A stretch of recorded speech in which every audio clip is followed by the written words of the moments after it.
Good morning, guys. Maglinis na tayo ng pagmaluto ng ulam ng alaga ko. Magandang araw guys!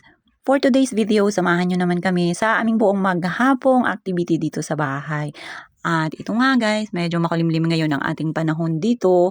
At yan, tamang linis-linis muna tayo. Kasi nga kagabi, sobrang lakas ng ulan guys. Ako po, natakot nga ako at ito ay may kasama pang hangin.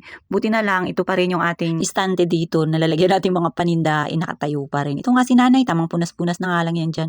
Tinanghali na nga kami ng gising ngayon. Gawa ng puyat din itong si nanay at itong si lola na naiwan dito kagabi sa bahay.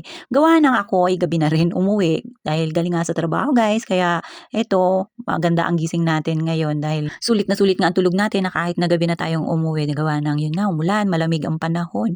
Kaya ito guys, tignan nyo si nanay ng kapitbahay, inunahan pa ang kapitbahay guys, may nahulog nga pala na suha dyan. Kaya kahit na umuulan, go, yun, nakakuha siya ng isang suha na nahulog galing doon sa puno na aming kapitbahay dahil himbing na himbing pa sila sa kanilang pagtulog. At ito nga, tingnan nyo, pinapasok nga kami pala dito ng tubig. Sobrang lakas nga talaga ng ulan kagabi siguro kaya yan. At ito, may bisita pala kami ngayon guys. Ito pala si Kuya Rone na siya yung taga-maintain dito sa bahay. Every time na merong nga masisira at kung anong ipapaayos namin yan, madali lang rin yan siya sana tawagan guys kung hindi siya lasing.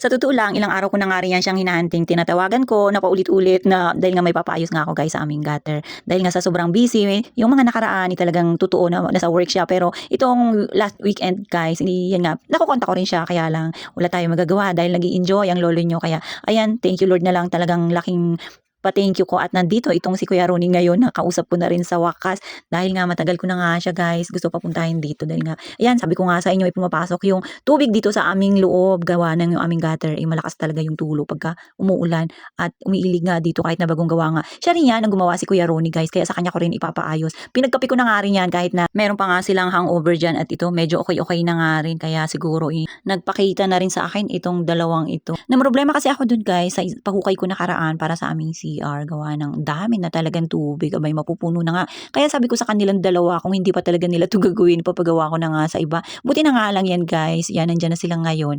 At yun, nagka-problema nga pala itong si Kuya, nakasama ni Kuya Ronnie, kaya pala hindi niya tayo na-update na hindi pa siya makakabalik.